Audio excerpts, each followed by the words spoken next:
I don't know if I need to state the obvious, but I took the box off.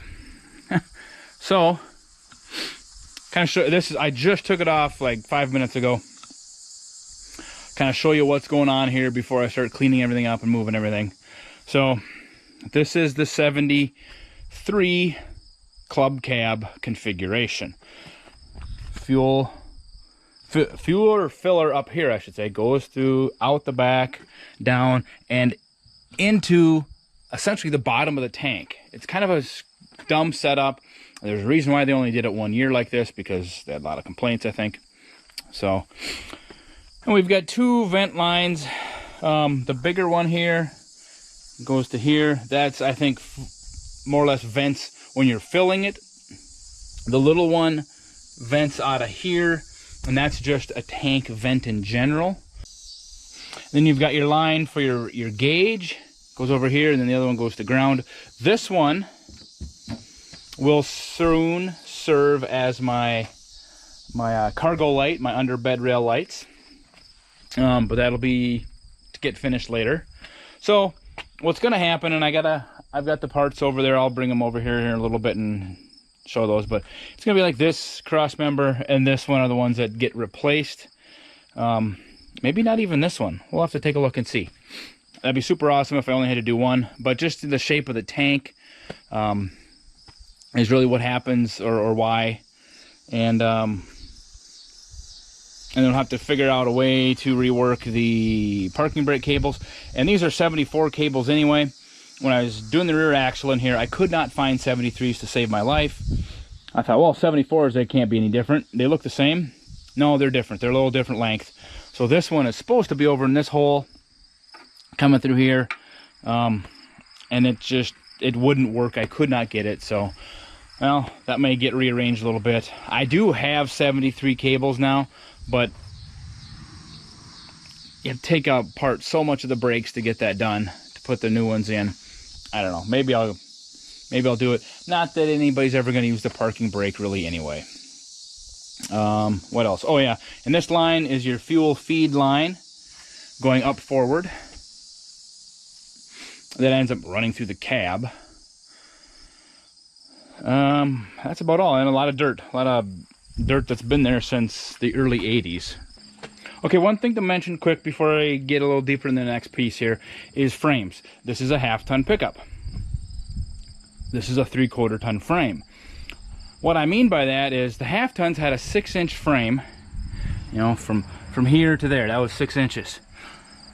The 3/4 tons and up had 7 inches, and then sometimes even thicker if they were like the 1 1/4 ton. I think they were even a little taller, but then the steel got thicker and stuff too. But anyway, they obviously heavier vehicle or heavier capacity vehicle, bigger frame. Well, these pickups with the club cab and obviously the crew cab, bigger vehicle, longer between, you know, wheels, so therefore they use the thicker frame.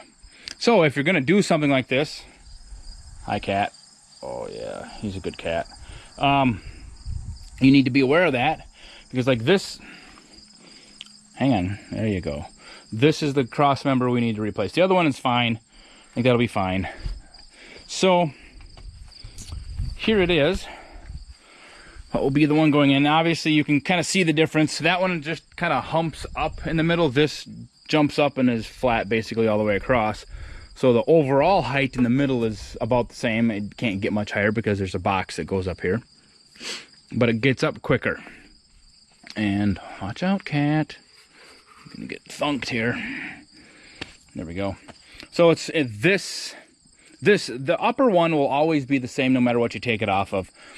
It's this bracket here, the support bracket, will be different between the 6-inch and the 7-inch frame. And then the corresponding actual gas tank straps are going to be different lengths. And they only make them, at least they're only listed for a 6-inch frame. So I might get a set of those and see ones how far off, because the 6-inch should in theory be a longer strap. I should be able to make it shorter. Because a 7-inch frame, obviously then the frame goes down farther on the side of the gas tank because the top is the top. So therefore the strap would actually be a little bit shorter. I don't know, we'll see. All right, so big difference with the gas tanks, or why you have to change that bracket, is here. You can see, well, I mean, 2 gas tanks. I think this is out of an 88 and that one's out of a 90. And the cat just has to say hi. Say hi, Lean Burn. Yeah. So the front's the same either side, because that's that flat bracket that runs across, which you can't really move that up, because if it wasn't a club cab, it'd be like basically right at the very back edge of the cab. So that's got to be about where it is. Then they can buy a little more space underneath the box. So that's where it got taller, because normally it'd be about this high. So now it's that much taller, maybe a little more capacity. The only difference that I can see between these two is handle placement. Otherwise, they look to be the same exact tank. The pump itself has got a different number on, but the 88 was a 318. That 90, if it's the one I'm thinking of, was a V6. So different pump, or different engine, different pump, actual pump. The worst of it is that whole assembly is not available, and this one's all broken up, so that sucks. I do have another 90 in my storage unit. I'm gonna grab that because I think that's the one that is mated with this engine. So anyway, fuel filler, obviously it is here now, not underneath the front corner. And the good thing with this, I looked at this, I looked at a few other vehicles, and looking at where this is about at the same level. So I might have to go up just a little bit, but I can clear it and then come through here, because it would normally be right about there, right over the edge of the frame rail is where the fuel filler would come in, you know, through the box. So this is it's gonna look weird, because I'm gonna have like this weird oddball pipe going over there, and then a little piece of rubber, and then another piece of steel pipe in there. But I don't think it's gonna be that terribly difficult.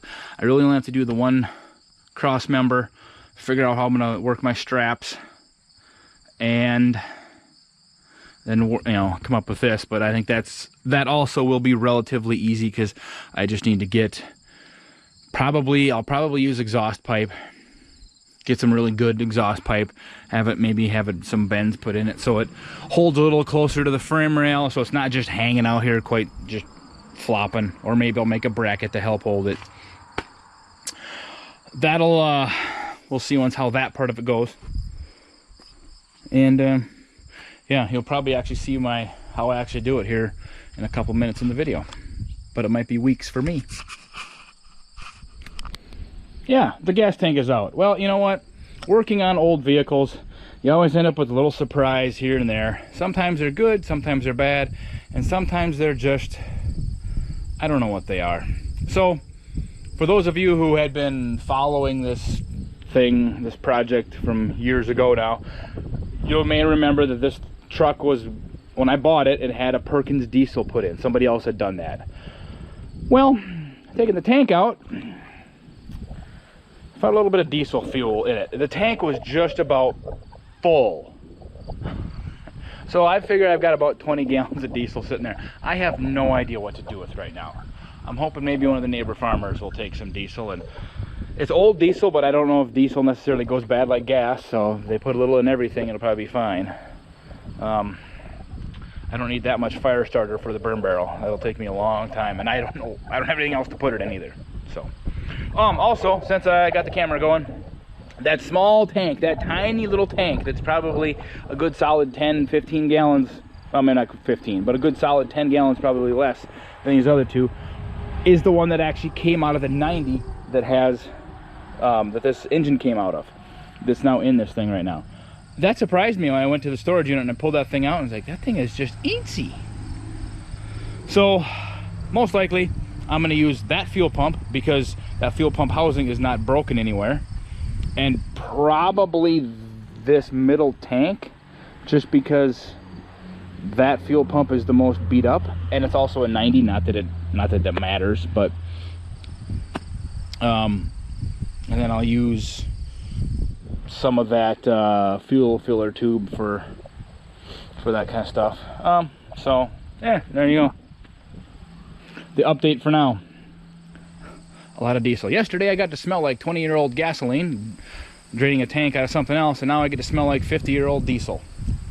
Fun, fun, fun, fun, fun. Okay, so we're about midway on the new tank installation. New one's just held in there with the ratchet strap, just to kind of mock everything up a little bit. A couple things I found out: there's this brace here, cross member that goes across. That's in the way because it's at frame level, and obviously you can see that that is not at frame level. And the only thing it was there for, it was for the fuel line, and then one of the 3 straps that held the tank in place hooked onto that. Don't need it anyway.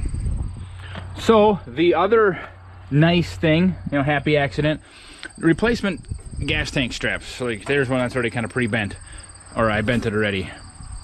Do the math on it, you know, they should actually be too long to fit the 7-inch frame on a stock type of application. Well, this really ain't stock, so good for me.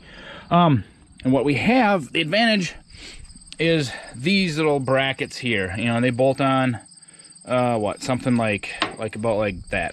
There would have been one here. So it actually lengthens the entire gas tank strap a little bit to make it all fit.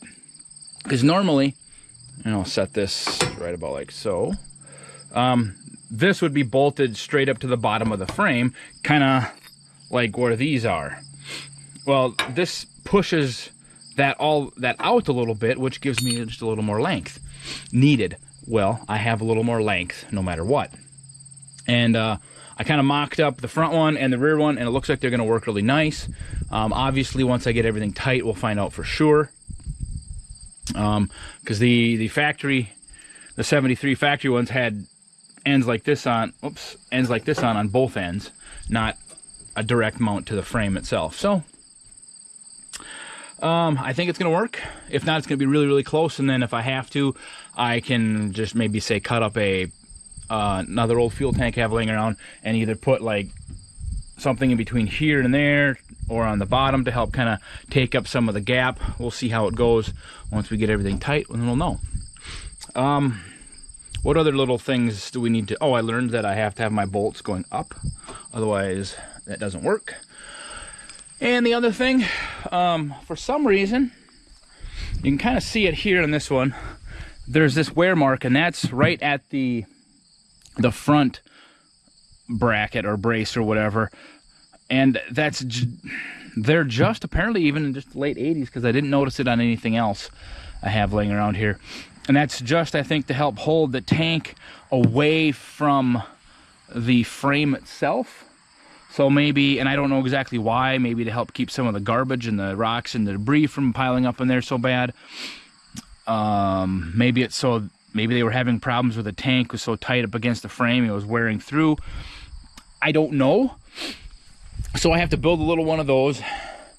I guess I don't have to, since this one didn't have one in, and none of the other 70s tanks I've looked at have that same mark. But I'm gonna.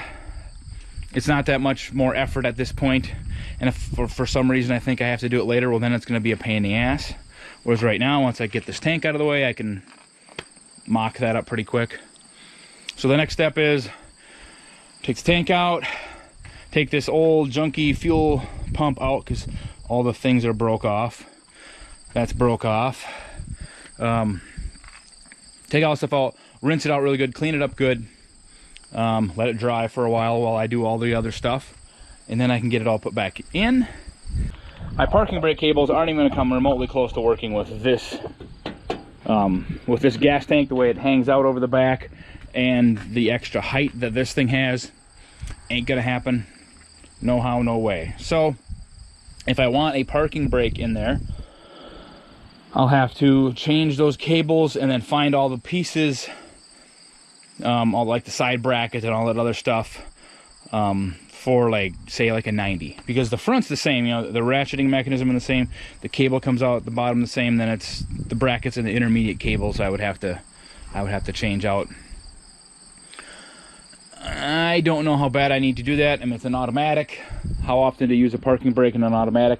Usually they just get rusty, and then when you accidentally do, then you're screwed because everything's rusted solid. So that, for now, I'm just gonna wire those things out of the way while I work on everything else. That is like super low priority, making a parking brake in this thing that works. So Well, it is all in there now, minus the actual fuel lines running forward, but that's, I'll worry about that later. By later, it might be this afternoon. Anyway, and I'm not going to show you fuel lines because it's really simple. I mean, it's fuel lines. You just got to route them in the right place, which is different from normal. A normal, like, by normal, I mean 70s, up to mid-80s Dodge pickups, which kind of did what this one did. Run over on the side. Later on, they were down the middle of the frame rail, up to the mechanical fuel pump. Boom, done. Doesn't have a mechanical fuel pump. It's right there, that little green thing. So I noticed when I took that 90 apart, the fuel lines actually kind of ran right down the middle, essentially more or less over the drive shaft. They went right over the back of the motor, across the top of the transmission, and then away they went. So I have to figure out how to route those and stuff. But anyway, that's not what I'm here to talk about. I'm talking about this guy, the fuel tank setup. So I'll talk about the fuel tank itself first. I had it cleaned out. I had a weird problem with this thing. This came out of the 90. There's lean burn. But this tank is out of a different 90, but the hole itself was slightly different. I had to get the die grinder out and make it just a smidge bit bigger. Dial caliper said it was a 1/10 of an inch difference in size. Isn't much, but somehow that was enough. This one would not slide in there. Gave her a quick little buzz and then dropped right in. So anyway, but I confirmed that thing worked because the original 90 tank, which was that really small one, still had some fuel in it. So this strap, now let me back up the straps. The only thing I could get, I think actually, you know what, never mind, I already talked about that. So this strap fit perfect. Is exactly right. I mean, dead nuts on the money. You can kind of see down here how I hooked them up. Normally this flat piece would bolt straight to the frame. Boy, this cat is being annoying, but he's a good cat. And then with the whole difference in frame height and blah blah blah, worked out perfect. The front one, if that thing was about a 1/2 inch shorter, that would be perfect. It's snug. It's really snug. It's not going anywhere. It's not as tight as I would normally expect a gas tank strap to be, but it ain't going anywhere. So I'm perfectly happy with that the way it is. Now for the fuel filler hoses and stuff. This was the original one out of the 90, and it's turned kind of down versus normally it'd be about 180 away from where it is right now. Oh my gosh, this cat. So it'd be kind of pointed up because then the fuel filler is up over here. This hose was just one I had laying in the back of a parts truck. I don't know what year it came off of, but I cut the end off of it to make it straight. And then this piece, I thought this was going to be a lot more wobbly than it was, or than it turned out to be. I probably didn't necessarily need this, but I don't want to, I mean, that's a long stretch to have no real support. So I put that in there. Just exhaust pipe. I had to weld a little bit of an adapter in there because this is 1.25 inch and this is 2 inch. And this is just brand new gas filler hose. Works great. I mean, there's a little bit of movement, not much. So it'll deal with the vibration fine without knocking loose. Our filler vent hose, I guess, let most of the air out when you fill it. 1/2 inch. Originally, this piece that was in here was 3/4, and this one was broke anyway, and it was actually glued in. Turned out fine. I got a 90-degree elbow that fit in the remnants of that hole really nice. I glued it up with some really good glue. Clamped it, boom, there it is. Super simple, easy. Well, super simple, let's say it that way. Now this guy, I know where this originally went to just like a vent in the top of the tank. Well, this doesn't really have that. So I don't remember where exactly this line goes on the inside because all the interior's in there. I may end up just capping this thing off anyway because all the lines for here all go somewhere forward, you know, emissions or whatever, blah, blah, blah. Things are going to be happening next. that you probably won't see. Obviously the fuel lines, the hanger bearing, and the drive shaft. The front piece of the drive shaft is getting worked on right now, getting shortened and balanced. There's the rear drive shaft. That is the original off the 90. I just have to put a different splined end on it to match the hanger bearing area, the front shaft. That'll be later on this week when that gets home. I get it put in. I'll crawl underneath there. I'll get my like shift linkage hooked up so I can put it in park, or if I get it running, I can put it in gear, that kind of thing, because that's, you know, that's how you drive vehicles. And oh, the parking brake. I think I mentioned that. Yeah, I did already. Never mind. That's all for now. So success here. I'm that much closer to getting it running. And normally I would say it would be later this week. I'd probably have it running, but if you watch my other videos, I just drug home yet another Rampage. I got to do some stuff to get to that thing mechanically ready to go. And then after that, and that's kind of a little side project. I'll work on it when I get around to it. But I need to get that thing going so I can use it. And yeah. What do you think, cat? Meow.